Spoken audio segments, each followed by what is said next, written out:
Petit Padawan, voilà, on se retrouve aujourd'hui donc pour une autre introduction des choses, un autre problème, parce que vous avez vu, les dernières fois, on a abordé un certain nombre de problématiques.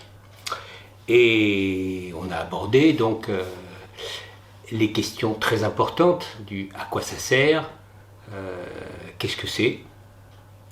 On a vu que les deux questions étaient liées, le à quoi ça sert et le qu'est-ce que c'est. Et après, on est rentré vraiment dans le dur en parlant du beau. Alors, on a vu que c'était quelque chose de très complexe, le beau, et on a vu que c'était quelque chose de très variable, de très relatif, par rapport aux époques, par rapport au contexte, par rapport à l'évolution des artistes, l'évolution de la société. Donc le beau, c'est cette imprégnation subtile, ce sont ses buts, ce sont ses envies, ce sont ses projets, ce sont ses pulsions aussi. Et ce que je voulais aussi vous dire, et ce qu'on va traiter aujourd'hui, c'est que le beau varie non seulement, comme on l'a vu, en fonction du contexte, mais en fonction de votre rapport à la culture, à l'art et à l'esthétique. Chacun a sa propre vision, chacun a ses habitus, comme dirait Bourdieu, à sa formation. Donc on va voir. On va répondre à la question, et moi, comment je me situe par rapport au beau et à l'art. Vous allez me dire qu'il n'y a rien de plus subjectif, mais on l'a déjà vu, on sait traiter le subjectif par rapport justement à des grilles de référence. Quand quelque chose est si subjectif que c'est très large, que c'est très vaste, que c'est presque inembrassable, eh bien, on met en place un certain nombre de grilles pour pouvoir analyser les choses. Et comme pour tous nos sentiments et nos émotions, il y a une histoire, un contexte, tout un environnement qui peut nous amener à réagir de telle ou telle façon par rapport à un objet, par rapport à une œuvre. Donc on va voir ensemble qu'est-ce qui peut nous amener à réagir de telle ou telle façon. Et pourquoi est-ce qu'on ne réagit pas exactement de la même façon que celui qui est à côté de nous et qui voit la même œuvre, qui visite la même exposition? Qu'est-ce qui peut se passer? Ce nouveau chapitre a donc pour but de vous aider à repérer vos attitudes, vos habitudes par rapport à l'art. Car quoi qu'on en dise, quoi qu'on fasse, on a déjà des idées, on a des expériences, on a une éducation, on a des acquis qui nous ont façonnés, sans qu'on en soit toujours conscient. Et c'est ça qui est intéressant, c'est que vous arriviez à prendre en compte, à sentir le poids des choses qui vous dirigent, en matière d'art et en matière de culture et en matière d'esthétique. Aucun de nous n'est vierge, innocent, naïf. Il n'y a pas de terra virga, il n'y a pas de sol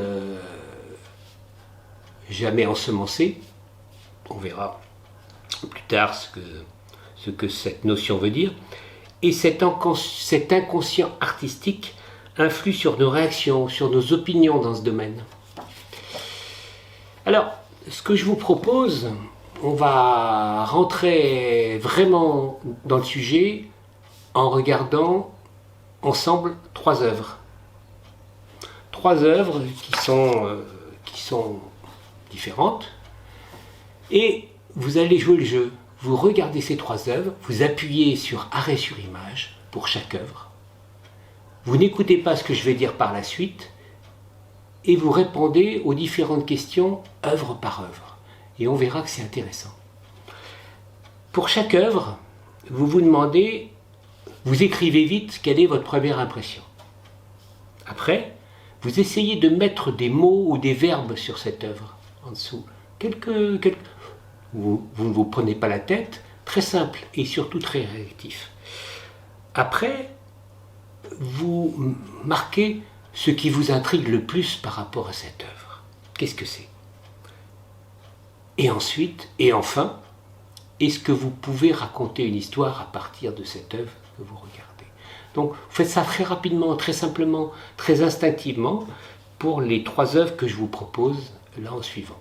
Et surtout, vous jouez le jeu, vous appuyez sur stop, vous regardez les œuvres, vous changez d'œuvre et vous listez tout ce que je vous ai demandé. Et après, on verra. Ok?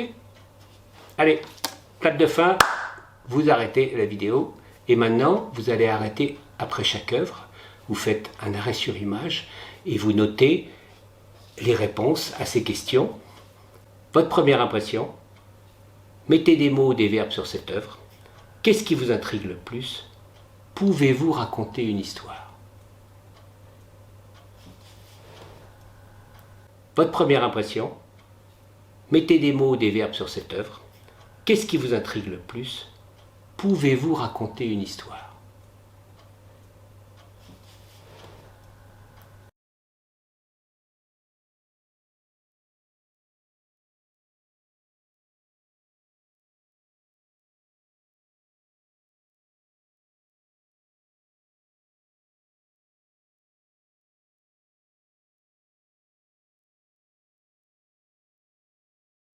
Votre première impression. Mettez des mots ou des verbes sur cette œuvre. Qu'est-ce qui vous intrigue le plus? Pouvez-vous raconter une histoire?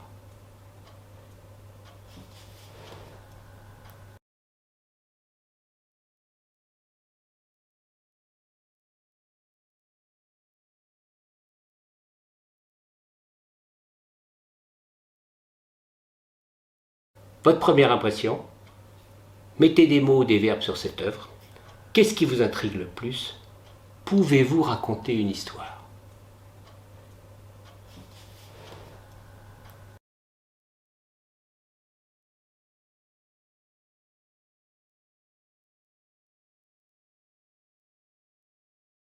Donc voilà, je vais vous raconter un petit peu tout ce qu'il y a derrière ça. Qu'est-ce qui peut se passer en vous? En fait, on va faire un peu d'introspection. Notre rapport à la culture peut suivre plusieurs voies distinctes. La première voie est liée à une culture, à une beauté classique. On a vu ce que c'était. La beauté classique, c'est basé sur la représentation la plus parfaite possible. Dans cette voie, la culture, l'art, le beau, ça vient du divin. C'est quelque chose qui est une élévation. L'art, le beau, l'esthétique, c'est une élévation. C'est ce qui nous rapproche de Dieu. C'est ce qui fait qu'on n'est plus simplement un homme. C'est ce qui fait que la civilisation, avec une vision classique, nous rapproche donc du divin. On a vu que c'était l'un des buts donc, de la beauté. C'est la recherche d'un absolu, de référence, de critères. Et on va voir, c'est important. Parce que plein de gens, et vous en êtes peut-être, ont besoin de ces références, ont besoin de chefs-d'œuvre, ont besoin de règles, ont besoin de listes, une liste, quelles sont les œuvres les plus importantes, etc. Et on va voir que ça ressort d'un besoin général d'ordre. L'ordre est fondateur parfois. On a vu l'harmonie dans les canons de la beauté, l'harmonie dans la beauté classique. Et donc, l'idée générale vient de l'agriculture. Vous savez que le mot culture vient de l'agriculture. Et on va dire que ça vient de quelque chose de biblique, de la parabole du semeur. La parabole du semeur, je ne sais pas si vous en rappelez, ou si vous l'avez même jamais lu, ou jamais entendu, c'est l'histoire de cet homme qui marche et qui sème les graines pour sa future récolte. Il les sème, alors parfois il sème les graines dans les bons endroits, dans des bonnes terres, etc. Parfois il sème les graines là où il ne faut pas, ça tombe sur des terres sèches ou du caillou. Parfois même ça sort du sillon et ça peut aller sur le chemin, sur le gravier. Parfois même ça peut aller vers les ronces. Donc il y a des problèmes qui vont se poser. Donc vous voyez, il y a deux choses qui sont très importantes là-dedans. C'est le côté graines, ce qu'on sème. C'est comme les germes de beauté, c'est la culture, c'est toutes ces trouvailles, etc. Et les terres sont les gens. Les terres, c'est vous. Alors, si on a bien préparé la terre, les graines vont être encore mieux acceptées. D'où vous voyez cette notion de temps. Il faut prendre du temps, bien préparer la terre, bien tracer ses sillons, bien mettre les graines là où il faut, etc. Et donc, on voit qu'il y a toute cette notion de préparation, mais aussi de savoir-faire. Le paysan qui n'a pas le savoir-faire va mal semer. Les graines vont être mal disposées. Et donc, tout cela, ça va poser de plus en plus de problèmes, ou pas. Donc, vous voyez, on appelle ça la métaphore agricole. Parce que quand vous êtes dans ce type de métaphore, quand vous raisonnez comme ça, vous raisonnez par rapport effectivement à ce besoin d'ordre, à ce besoin de liste. On fait référence à quoi? À partir de là, on peut reconnaître des mots importants, comme pousser, croître, la germination, on va élever. Vous comprenez que là, on touche à des domaines qui sont fondamentaux et qu'on connaît tous. Le domaine donc, de l'éducation, où justement, auprès des jeunes esprits, il faut bien préparer nos jeunes esprits à l'école. Le but de l'école, c'est ça, c'est de les mettre dans un contexte idéal pour qu'ils puissent apprendre. Et on amène les meilleures graines possibles, c'est-à-dire qu'il faut leur donner l'accès aux meilleurs donc, de la culture, à des matières intéressantes pour eux, à des matières qui vont leur servir vraiment dans la vie, dans la vraie vie. C'est pour ça que, vous voyez, cette notion importante de graines et de terre. Les bonnes graines dans les bonnes terres. Alors bien sûr, il y a des graines qui sont moins bonnes. On aurait peut-être pu éviter de semer le bon grain et l'ivraie. On aurait pu faire une sélection entre eux. Donc là, on commence à entendre, ah, il y a peut-être des choses qui ne sont pas de la bonne culture, ou un art qui n'est pas majeur, etc. Donc déjà, il y a des mauvaises graines, ou il y a des graines moins intéressantes que d'autres. Il en va de même des terres. Il y a des terres qui sont des très bonnes terres, des jeunes intelligents, réactifs, etc. Naturellement. La terre, elle peut être naturellement très bonne, mais on peut l'enrichir. Et donc ça, c'est l'idée de l'apprentissage, de l'éducation, des ateliers, etc. On peut arriver à faire que les terres s'améliorent, les enrichir, etc. au fur et à mesure. Donc vous voyez, l'idée de cette métaphore agricole, c'est qu'il faut de la patience. Je vous ai parlé du temps, mais il faut de la patience pour que l'artiste se réveille. Il faut des apprentissages, de longues formations parfois. Il faut garder des modèles, des références. C'est la notion de chef-d'œuvre, de liste, d'importance des choses, de hiérarchie. Ça, c'est important. Et là, on retrouve un autre domaine, en plus de l'éducation, c'est le domaine des musées, de la conservation. Ça vient de très loin. Ça vient du philosophe Aristote, qui concevait comme ça à la fois l'éducation, mais l'art et la culture. C'est-à-dire qu'il fallait montrer les collections les plus riches possibles pour que ça reste dans l'esprit humain et pour que l'homme puisse assimiler tout ça. Il fallait vraiment avoir toute une collection d'œuvres de A jusqu'à Z en passant par B, C, D, etc. C'est la conception du musée qui est apparue, qui s'est enrichie un peu avant la Révolution et qui a été de plus en plus répandue à travers le monde, la notion de musée, de muséographie. Et le personnage du conservateur, le nom n'est pas neutre, vous percevez bien dans conserver qu'il faut garder, hiérarchiser, donner un sens, un ordre, etc. Donc ça c'est important. Et donc on est là dans une progression classique, on est en terrain connu. La beauté suit les règles de la représentation, ça c'est la base. Et c'est une voie qui est très fréquente. Oui, ce que je ne vous ai pas dit, c'est les métaphores dont je vais vous parler, là, on les vit tous. Et comme la beauté, on les vit à peu près en même temps. C'est-à-dire que ce n'est pas parce qu'on est dominant dans une métaphore précise qu'on ne reçoit pas les autres. Mais ça, on verra. Donc, dans cette voie, on va retrouver un certain nombre de personnes, comme les professeurs, les éducateurs, les conservateurs, j'en ai parlé. Donc tous ceux qui sont liés de près ou de loin à la formation à l'éducation, à l'encadrement des jeunes, etc. Et aussi à la présentation des choses d'une certaine façon, d'une façon ordonnée, hiérarchique, structurée. Conservateurs, les musées, etc.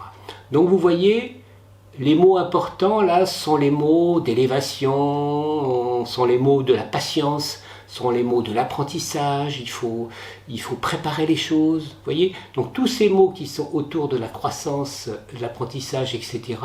sont des mots qui sont très importants. Donc voilà. On va maintenant en arriver, vous vous rappelez, de la beauté émotion. C'est une autre voie qui a pu être explorée. On va l'appeler la métaphore chimique. Pourquoi la métaphore chimique après la métaphore agricole? Parce qu'autant la métaphore agricole, on peut la palper, on peut l'évaluer, mais la métaphore chimique, c'est quelque chose qui est comme une transformation qui s'opère. C'est un mouvement. C'est ça qui est important à retenir. C'est un mouvement qui va se faire et qui nous transforme. C'est l'idée que la culture, la beauté, l'art va nous transformer quelque part. Et déjà, ça vous rappelle un certain nombre de discours que vous entendez ou que vous-même vous ressentez comme c'est tellement beau que ça vous bouleverse. Ça, c'est la métaphore chimique. On la retrouve souvent dans les centres d'art, en art contemporain. On la retrouve aussi dans tous les débuts et la suite de l'art moderne. C'est des couleurs qui vous frappent, sont des recherches sur les formes qui sont inhabituelles, qui visent justement à vous impressionner. Alors, dans cette voie, ce n'est pas le temps, la patience qui compte, mais c'est le mouvement plutôt. C'est tout, ça se place dans une histoire. C'est pour ça qu'on l'a appelé la métaphore chimique, par rapport à ce concept de changement chimique vu par le philosophe Hegel. Et donc c'est toute cette idée qu'on va être retourné et que notre histoire artistique, c'est comme l'histoire en général, c'est un mouvement qui s'opère, comme si c'était inéluctable, inarrêtable. Alors, on verra, cette voie, elle est aussi très répandue. Et on verra que elle se combine souvent à l'une ou l'autre des autres voies, ou aux deux voies. La troisième et dernière voie, qui est plus récente, peut être nommée, baptisée, la métaphore sociologique. C'est pas très joli, mais ça recouvre assez bien ce que ça veut dire. Après la guerre, de nombreuses voies nouvelles, des formes nouvelles de culture, la société a changé. Après la guerre, on a voulu que les choses ne soient plus comme avant et évoluent. Non seulement l'art évolue, bien sûr, mais les esprits vont évoluer. On s'oriente de plus en plus vers la décolonisation et il y a les apports de l'anthropologie. Ce n'est pas une science nouvelle, mais c'est une science qui s'impose de plus en plus avec des gens comme Margaret Mead ou Claude Lévi-Strauss. On découvre des peuples et des cultures nouvelles. Et des cultures que ces mêmes chercheurs disent tout aussi importantes que la nôtre. C'est nous amener à nous poser des questions sur notre propre anthropoculture, sur notre enfermement jusque-là, sur notre culture qui est fortement gréco-romaine. Donc, voilà, cette nouvelle forme, c'est quelque chose qui nous amène à fréquenter d'autres critères, d'autres références.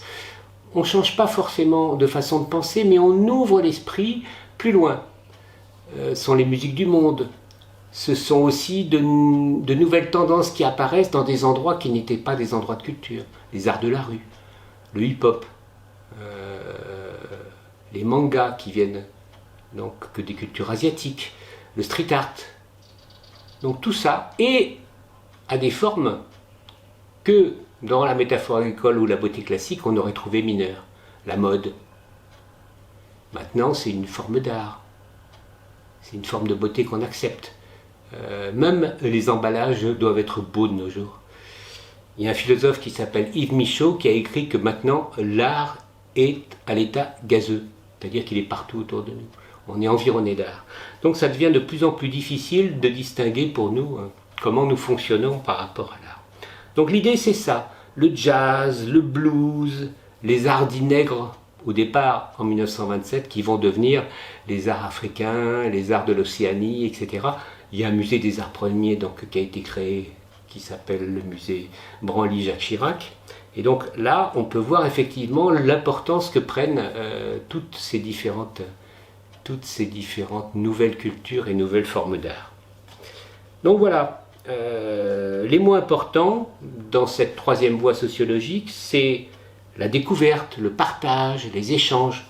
Vous comprenez bien qu'on n'est plus dans le temps long, on est dans quelque chose qui vient se confronter à nous chaque jour.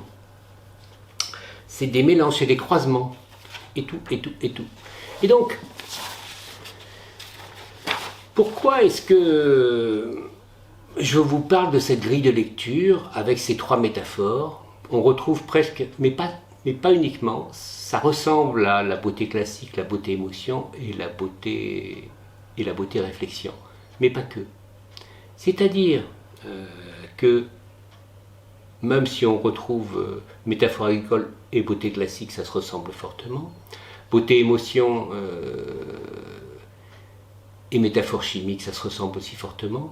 C'est au niveau de la troisième où là, on n'est pas exactement sur les mêmes bases.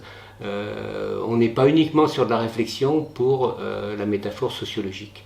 On est vraiment dans quelque chose de plus compliqué. C'est plus le mélange, c'est plus l'ouverture d'esprit, l'acceptation, plus que la réflexion.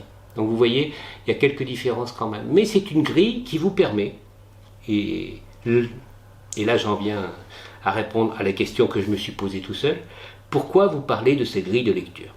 Encore une grille. Simplement pour vous aider à mieux comprendre vos réactions, vos réflexes, vos premières impressions. Pourquoi? Vous pourriez croire que vos réactions face à l'art sont libres et autonomes. Généralement, c'est ce qu'on pense. Mais il n'en est rien. Vous êtes conditionné. Je suis désolé de vous l'apprendre, mais vous êtes complètement conditionné par votre milieu familial, par votre éducation, par vos rencontres, vos expériences, vos découvertes. Tout ça, ça vous a façonné sans souvent que vous vous en rendiez compte.